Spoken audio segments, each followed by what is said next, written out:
In this session, we're going to look at end of day. We'll go to point of sale back office, and end of day. So up until now, you've already done the cash up. The cash up's been completed, the POS reports have been completed, and you now need to just do your end of day. It is important to make sure that you have a backup at this stage. You cannot do an end of day if there's users still logged in. So you make sure everyone's logged out of the system.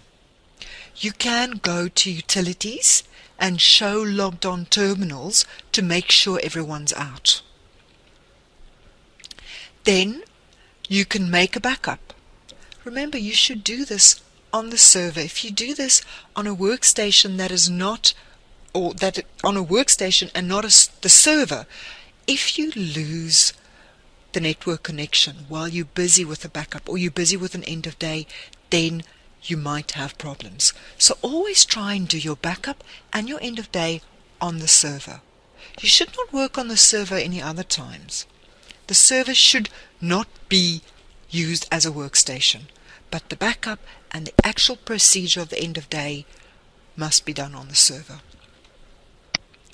Then I'm going to go back to point of sale back office.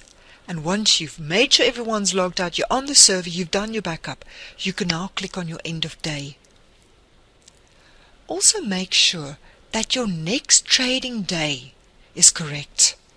So at the moment, it is the 30th.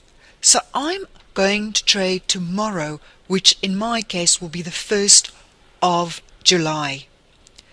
I've also under store parameters specified that I don't trade on a Sunday, which means it must automatically skip a Sunday for me.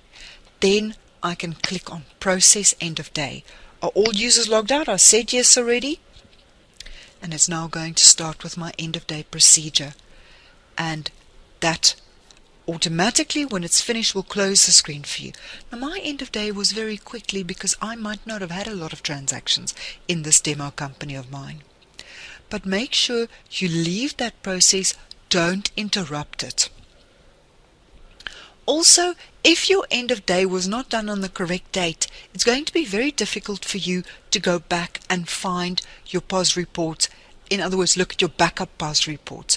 So always make sure that your dates are correct before you start the end of day procedure. And that concludes looking at end of day.